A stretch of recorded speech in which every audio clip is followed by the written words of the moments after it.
Hi, my name is Ginger and this is my channel Ginger Goes GLP1. Welcome if this is your first time and welcome back if you are returning. So today is Sunday the 17th of November, which will be the end of week 7 for me and my third week on 5 milligrams of Mounjaro. I started my Mounjaro journey here in the UK on the 1st of October 2024.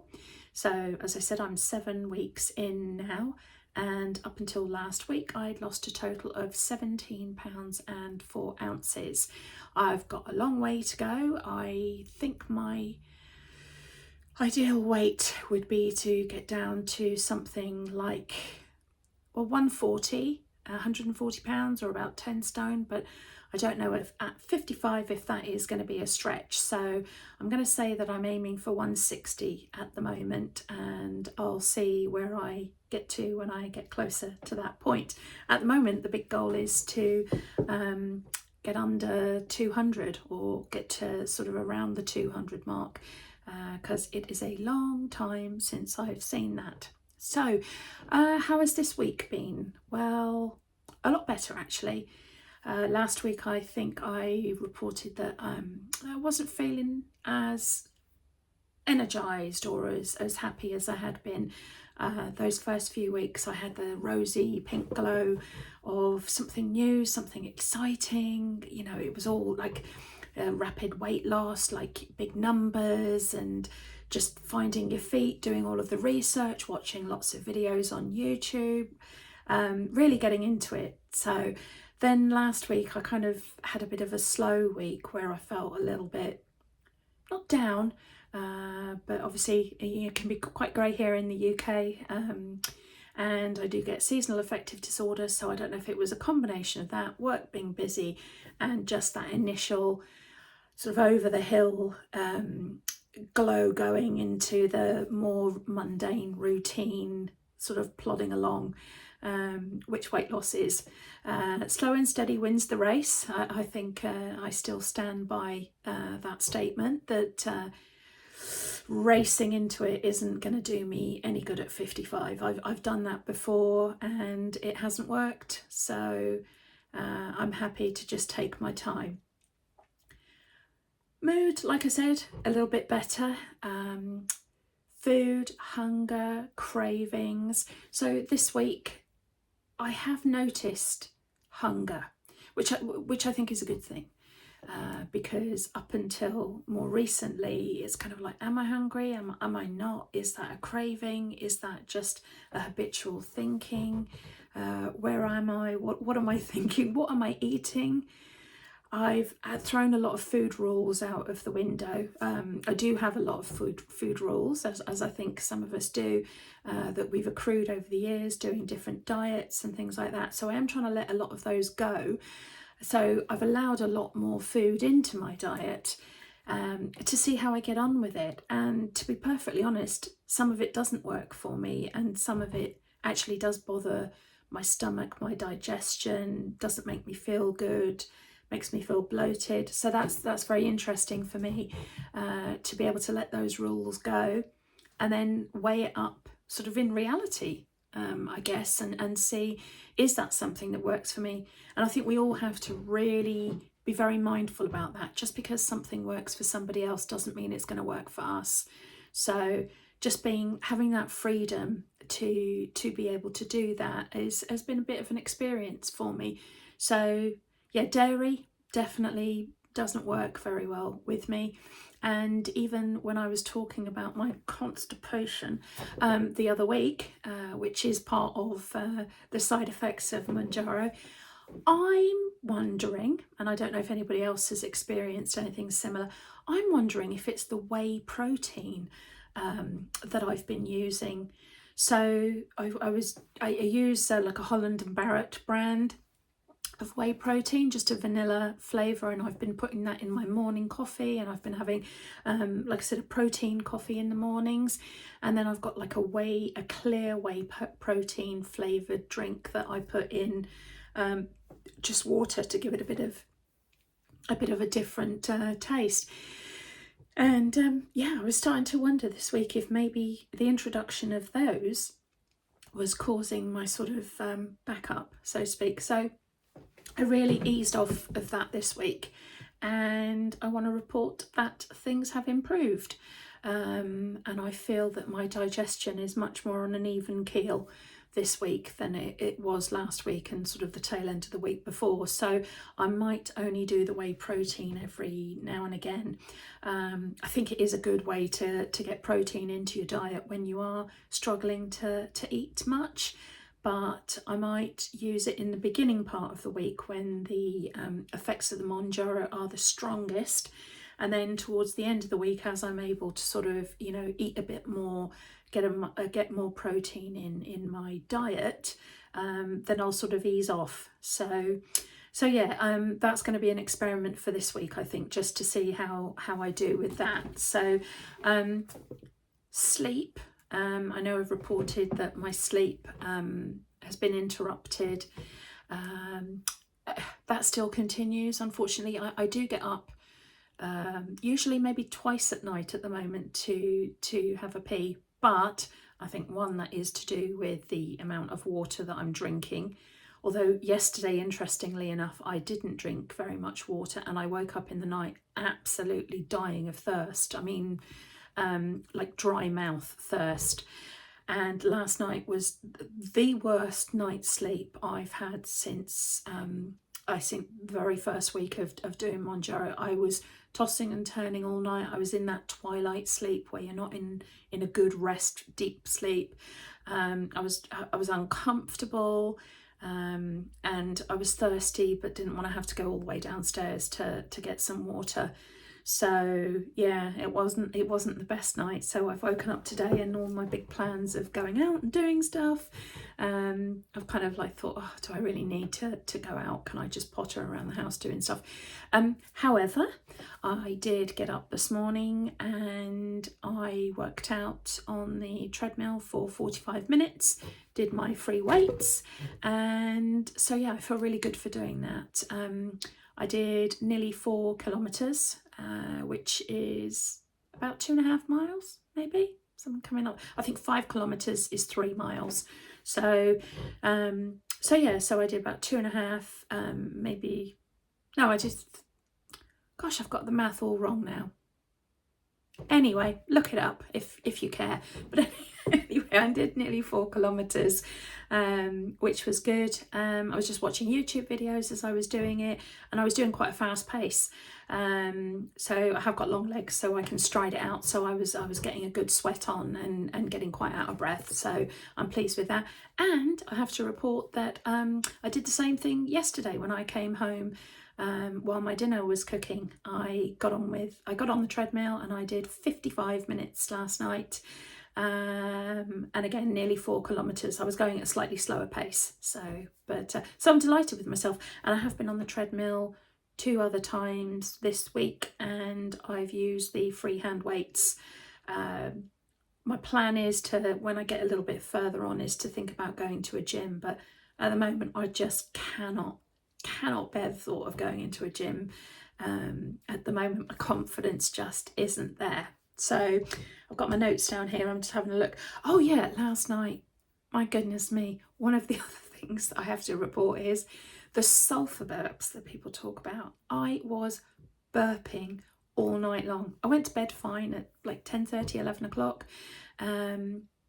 and I couldn't fall asleep, and then I was sitting up burping. I've got Barrett's esophagus, if you haven't watched my earlier videos.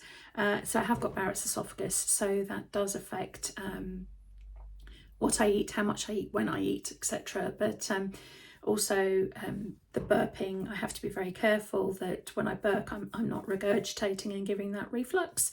But last night, my God, I was like burping all night long. It was unbelievable. And the sulphur burps, which people talk about, which people only seem to talk about when they haven't eaten. But I had eaten, I'd had quite a good dinner. So I'm not quite sure what happened there. But yeah, the burps were quite something. Thank God I live on my own, because yeah, I can't imagine being in the bed and having to listen to that all night long. It would have been awful. But In terms of calories this week, so I've got my calories up to about 1,150 routinely, and that balanced out over a week. Now, at the earlier part of the week, I am sort of doing 900 to 1,000 just because I haven't got the appetite. The suppression is there. I don't have the cravings to eat. And then sort of towards the end of the week, I do get a bit more of an appetite. So yeah, I think I had 1,400 calories the other day. So it's balancing out over the week. And for me, that's just fine. I have heard somebody else online recently saying that 800 calories is fine, and you do you. You know, like I said, on those early days after my shot, I am saying I'm probably getting around 800 to 900 calories. So that works for me, I think. But I don't feel the need to restrict to 800 calories every day. Everyone's different. Do your own journey. And I think that's why when we're all talking about Miss Mounjaro, we are talking about it as a journey, because it is learning, it is making, you know, rerouting, going different ways, trying different things, a bit of an experimentation. So yeah, my journey continues. So one thing I will say, talking about food, calories and things like that, after I worked out this morning, I hadn't eaten. So that was, I finished working out maybe about 11:15, 11:30, something like that. So I still hadn't eaten. I'd had a collagen coffee, not protein, but collagen coffee. And so I was hungry after I worked out. So I made like a sausage patty, like a sausage and egg McMuffin type thing that you get from McDonald's, like a circular patty of sausage, with 2 pieces of bacon and a slice of cheese. I'm not doing bread, and it's that plastic cheese, so there's nearly no dairy in it. And so I'd done that, and I sort of put it together, and I was hungry, and as I picked it up and sort of took a bite of it, it wasn't delicious. It wasn't what I was expecting. And the sudden thought or realization, light bulb moment that I had, if you like, I wrote it down here, is, isn't this the kind of food that got me here in the first place? And is this really the best that I can give myself? Now, what I will say is I didn't say that with judgment. That was really just an observation of, I've had a mouthful of this. It doesn't taste exactly the way I wanted it to. I don't have that high elation that I would get from food normally. And is this actually serving my body in the best way? Oh, look, the sun's shining. I've gone all dark. Is this really the best way to sort of fuel my body? So that was interesting. And I'm going to sit with that observation and see where I go with it. As it turns out, I cut it in half. I ate half of it because I was mindful I needed to eat something this morning, and I've put the other half in a container and it's in the fridge, and I might have it tomorrow. So where are we? Last Sunday, so just observation of the week, last Sunday was the first Sunday that I haven't felt like something was missing from my life, and that urge to eat, that urge to find something to fill the hole in my soul, that kind of thing, that wasn't there, which was great. So yeah, just these little small baby steps. I did post about non-scale victories on my last video, and that was just trying on a bunch of clothes that I had sitting in my wardrobe that I've never been able to wear. So it looks like some of those will be making an appearance in the not too distant future. Right, so on to the main part, weight loss. So going over my numbers, I'm gonna cheat here. I'm gonna use my list here. So last week I weighed in at 230 pounds and 4 ounces, which is 16 stone and 6 pounds 4 ounces. And last week I had a weight loss of 1.6. So my total weight loss for last week from the 1st of October was 17 pounds and 4 ounces. This week, my weigh-in is 228 pounds and 4 ounces, or 16 stone, 4 pounds and 4 ounces, which is a total of £2 lost this week, which I'm delighted about. Although I'm not going to lie, I thought I was going to lose more. I don't know why, but I did. So in total, since the 1st of October, I have lost £19 and 4 ounces. So did I make the £20? No. I was 6 ounces short, which is about the size of a decent sized chicken breast. So if you care. So yeah, but no, I'm really happy with that result. Like a £2, you know, £1 to £2 weight loss a week is what they say is the way to do it. And I'm doing that on like 1200 calories roughly. So yeah, I'm really pleased. So that's my week 7 update. Week 8 goals, obviously, to lose £20. If I lost, so £20 would only be another 6 ounces. Like I said, if I lost £2 this week, I would be down to £226 and 4 ounces, which I think is about the lowest I've been since 2012, maybe 2010, 2012. So that would be huge. That would be a huge achievement for me. I'm going to see family in 2 weeks' time, so I've got that to look forward to, and I would like to be under 225 for when I go. So that will be another £3 and 4 ounces that I need to lose. So that's the goal, 225 by the time I go and see my family. So there's my goal. So I'll leave it at that. Thanks very much if you've made it to the end of the video, and I hope everyone else's journey is going well and they're not suffering from too many side effects or embarrassing symptoms like bloating, farting, burping, all that kind of thing. But yeah, thanks for joining me, and that's all I've got for today. Thanks.